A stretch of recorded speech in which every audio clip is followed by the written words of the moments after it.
বন্ধুরা, এই গরমে রোদে বাইরে বের হলে মুখে পুরো ট্যান পড়ে যায়। মাত্র 5 মিনিট সময় নিয়ে এই উপায়টি করে নাও। এই গরমে মুখের মধ্যে কালো কালো ছোপ ছোপ হয়ে যায়, কালো কালো দাগ হয়ে যায়, মুখে পুরো ট্যান পড়ে যায়, সেই সমস্ত রকমের ট্যান তুলে দেবে আজকের এই উপায়টি সঠিকভাবে ব্যবহার করলে। এই উপায়টি তৈরি করার জন্য আমাদের লাগবে হচ্ছে একটি টমেটো। এখানে ছোট্ট একটি টুকরো টমেটো আমাদের এখানে নিয়ে নিতে হবে। এখানে সম্পূর্ণটা টমেটো লাগবে না, বড় টুকরোটা রেখে দিব, ছোট টুকরোটা এখানে নিয়ে নিব। তারপর টমেটোর বীজগুলোকে আলাদা করে নেব। এই টমেটোর বীজগুলো অনেকের মুখে লাগলে সেগুলো চুলকয়, সেই কারণে তারপরে ছোট টমেটোর টুকরোটাকে আমরা গ্রেট করে নেব। এটা তোমরা গ্রাইন্ডারেও গ্রেট করে নিতে পারো অথবা থেতো করেও রসটাকে তো বের করে নিতে পারবে। আমাদের এখানে লাগবে হচ্ছে টমেটোর রস আর টমেটোর চোচাটা। এটা আমরা কিভাবে ব্যবহার করব সেটা তোমাদেরকে পরে বলছি। সম্পূর্ণভাবে পুরোটাকে গ্রেট করে নিলাম। গ্রেট করে নেওয়ার পর আমাদের যেটা করতে হবে, সবার প্রথমে টমেটোর রসটিকে আলাদা করে নিতে হবে। সবার প্রথমে আলাদা করে একটি বাটির মধ্যে রেখে দিতে হবে। এটি আমরা পরে ব্যবহার করব। এটা কিভাবে ব্যবহার করব পরে বলছি।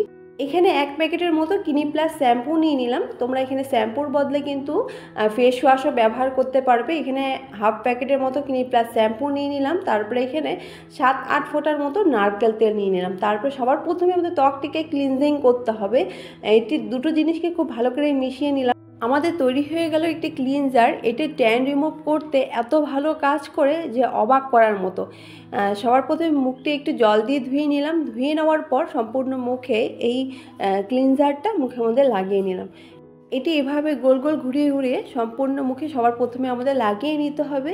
তারপরে যে টমেটোর চোচাটা আমরা রেখে দিয়েছিলাম সেটি দিয়ে আমাদের এটাকে মাসাজ করতে হবে। এভাবে মাসাজ করলে মানে ত্বকের ভেতর থেকে ক্লিন করতে সাহায্য করে। আমাদের ড্যাড স্কিন থাকে মুখের মধ্যে, সেগুলো রিমুভ করতে সাহায্য করে, ট্যান তুলে দিতে সাহায্য করে।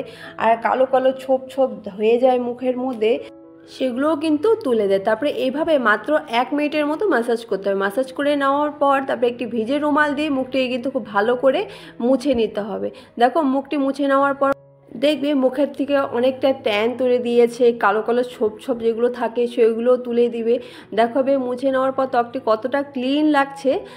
আগে মুখটা অনেকটাই কালো ছিল, পুরো ট্যান পড়ে গিয়েছিল। এভাবে মানে ক্লিন করে নেওয়ার পর অনেকটাই কিন্তু পরিষ্কার হয়ে গেছে। এইভাবে মুছে নেওয়ার পর তারপরে আমাদের জল দিয়ে কিন্তু মুখটি ধুয়ে নিতে হবে। তার আগে আমাদের যেটা করতে হবে, একটি ফেস প্যাক তৈরি করতে হবে। এই টমেটোর রসটি যেটা রেখে দিয়েছিলাম সেটির মধ্যে 1 চামচের মতো চালের গুঁড়ো নিয়ে নিলাম। তারপরে এখানে নিয়ে নিলাম কফি পাউডার। একটি 2 টাকা দামে কফি পাউডার কিনে নিলে সেটি 2 বার ব্যবহার করা যাবে। এটি 1/2 প্যাকেটের মতো এখানে ব্যবহার করতে হবে। আর 1/2 প্যাকেট যেটা থাকবে সেটা খুব ভালো করে রেখে দিলে কিন্তু আবার দ্বিতীয়বারও কিন্তু ব্যবহার করা যাবে। তারপরে এটিকে খুব ভালো করে কিন্তু এইভাবে মিশিয়ে নিতে হবে। 3টে জিনিস খুব ভালো করে মিশিয়ে নিতে হবে। কফির মধ্যে আছে অ্যান্টি এজিং প্রপার্টি, যেটা এটি ব্যবহার করলে ত্বক কুঁচকে গেছে সেগুলোও ঠিক করে দিবে। রিঙ্কেল পড়ে যায় বা মুখের মধ্যে কালো কালো ছোপ ছোপ দাগ হয়ে যায় সেগুলোও কিন্তু তুলে মুছে দেবে। তারপরে এভাবে কিন্তু হালকাভাবে মাসাজ করে করে আমাদের মুখে কিন্তু এটি লাগাতে হবে। জাস্ট হালকা করে মাসাজ করে লাগাতে হবে। এই প্যাকটি লাগানোর পর ত্বকটি এতটা ক্লিন করে দিবে, এতটা মানে দাগহীন করে দেবে ত্বক, যে তোমরা যদি এটি ব্যবহার করো সত্যি অবাক হয়ে যাবে। এটি এইভাবে লাগিয়ে নিতে হবে। লাগিয়ে নেওয়ার পর মাত্র 10 মিনিটের মতো কিন্তু আমাদের এটি মুখের মধ্যে কিন্তু এভাবে রেখে দিতে হবে। এভাবে রেখে দেওয়ার পর তারপর যখন দেখবে এভাবে পুরোপুরিভাবে শুকিয়ে গেছে, শুকিয়ে যাওয়ার পর তারপরে আবারও একটি ভিজে রুমাল দিয়ে মুখটি মুছে নিতে হবে। দেখো এভাবে মুখটি মুছে নেওয়ার পর ত্বকটি কতটা মানে গ্লো করছে, পুরো একদম কতটা ট্যান ছিল মুখের মধ্যে সম্পূর্ণভাবে কিন্তু ট্যানটা রিমুভ করে দিয়েছে। এই উপায়টি তোমরা রোদে বের হলে বাড়িতে আসার পর এই উপায়টি করে নাও। মাত্র সপ্তাহে 3 দিন এই উপায়টি করো, দেখবে মুখের মধ্যে কখনো ট্যান পড়বেই না। এত ভালো রেজাল্ট পাবে, তোমরা নিজেরাই অবাক হয়ে যাবে। তবে এভাবে মুখটি মুছে নেওয়ার পর জল দিয়ে আমি ধুয়ে নিয়েছি। ধুয়ে নেওয়ার পর তারপরে যে কোনো একটি ময়শ্চারাইজার কিন্তু মুখে এভাবে লাগিয়ে নিতে হবে। দেখো ত্বকটি কতটা গ্লো করছে, কতটা ক্লিন লাগছে। বন্ধুরা, আজকের উপায়টি কিন্তু অবশ্যই ব্যবহার করে দেখবে। আবারও দেখা হচ্ছে নেক্সট কোনো ভিডিও।